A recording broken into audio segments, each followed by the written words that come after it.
up, everybody? Welcome back to Blackgirlcinema. It's your girl Odie signing in, your resident black girl here, and today we're going to be talking about the 2018 Tyler Perry produced, written, and directed film Acrimony. Now, let me start off by saying the word acrimony actually does mean bitter. So yes, Taraji's character Melinda is a very bitter woman. She didn't necessarily do the wrong things or make the wrong decisions. However, her timing and her reasoning was very much off. This film is supposed to be a psychological thriller, and it's marketed as a betrayal story, but to me there's very little betrayal actually going on. Now in this video, I'm not only going to address the actual storyline, but I'm also going to talk about other aspects of the movie, such as the dialogue and the direction. Now, Taraji's performance was absolutely amazing. Watching her portrayal of this fed up, bitter, angry woman was absolutely amazing. Not because I love that type of character analysis, but just because I love the way that Taraji can take any kind of character you give her and embody it completely. Watching her on screen is always amazing to me. She is one of my favorite actresses. I saw that Tyler Perry had her wear gray contacts because Ajiana Alexis, who plays young Melinda, has gray eyes in real life. And at first I didn't really agree with that decision, but then I realized how much that added to the portrayal of the crazy part of this character, Melinda. Now, Melinda seems to be very unstable in understanding whether or not she's actually angry because she was betrayed, or she's angry because she made the right decision at the wrong time. A lot of men will watch this film and say, see, she should have just held him down, she should have been thorough. But fam, this man was jobless for 18 years. She spent every single dime that she had plus an extra $750 some odd $1,000 just to support this man and his dream for 18 years. She was more than justified to leave him. Unfortunately for her, he got his big break after breaking her heart and the hearts of her sisters and their husbands. And now he gives her more than enough to make up for everything he's done wrong, but for some reason, she's criminalized. Yes, I made up a new word.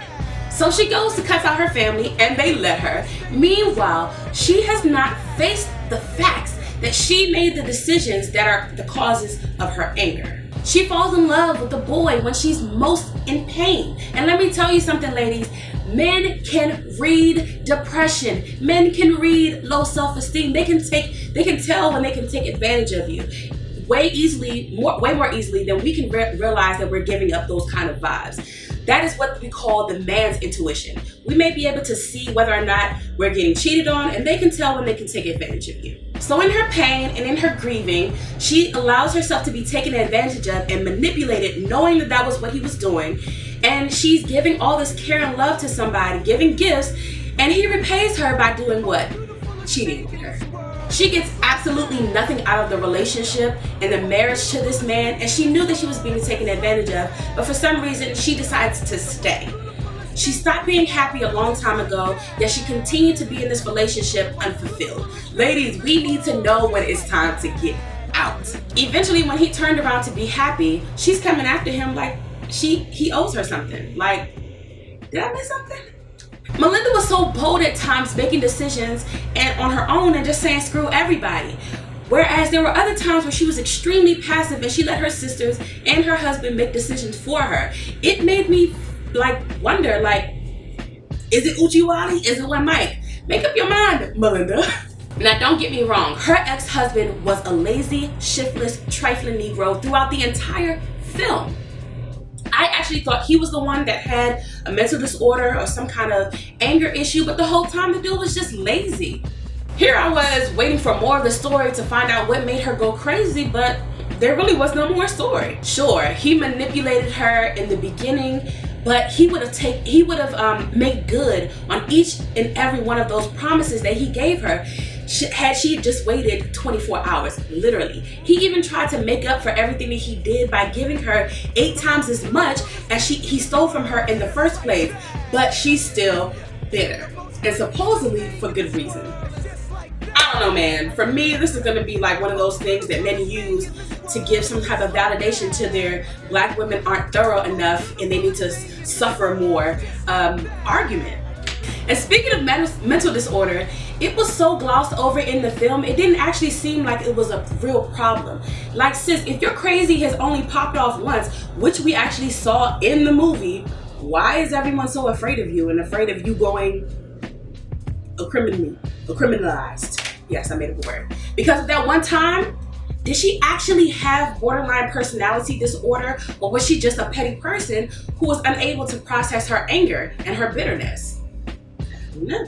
Now, one of the major problems I always tend to have with Tyler Perry is the dialogue in his film. Consistently, he is the producer, writer, and director of his films. The ideas and the characters they always make sense, but the dialogue in each scene, it never really allows for enough character development, enough plot development for the story to still be interesting to the end. It's like he starts off and he's going somewhere, but then he gets lost somewhere along the way in all the conversations and in each scene. So I know that Tyler Perry got his start with stage plays, and I'll be honest with you, I own a lot of them on DVD because I feel like they're classics and I do enjoy watching them. However, when I see scenes that are staged just like his plays, I get so irritated. In particular, there's this extremely awkward scene. It's a tight shot where the sisters are standing next to each other and their husbands are directly behind them.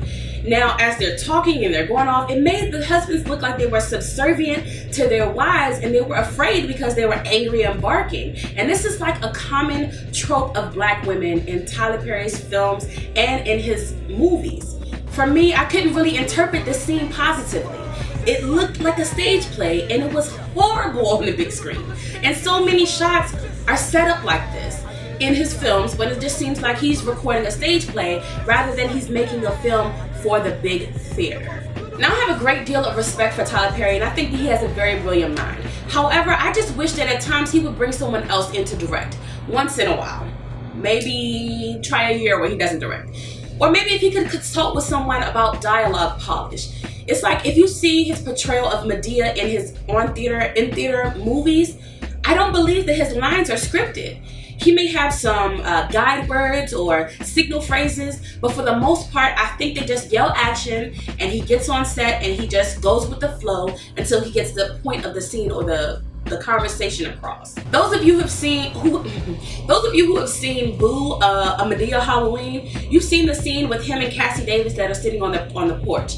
That's exactly how majority of his scenes sometimes goes. It's just like a whole lot of talking and going with the flow. This is one of the reasons why I really couldn't care less for the movie adaptations of a lot of his stage plays. It never really translates well. It's not the kind of story or what I want to see out of a film. Now, I've watched the plays Meet the Browns, Medea Goes to Jail, What's Done in the Dark at least 100 times each. No exaggeration. I really do love those plays.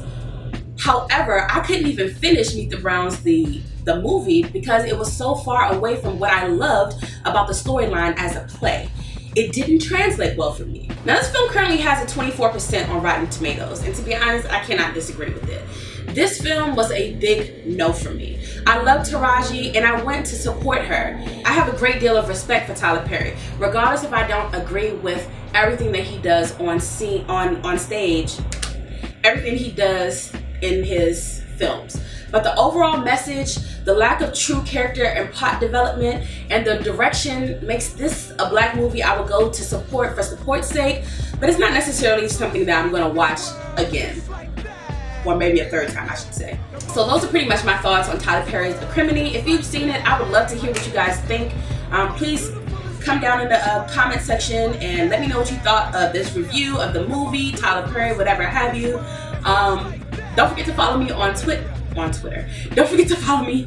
Yeah, that was correct. Don't forget to follow me on Twitter at Blackgirlcinema, and I will catch you here next time.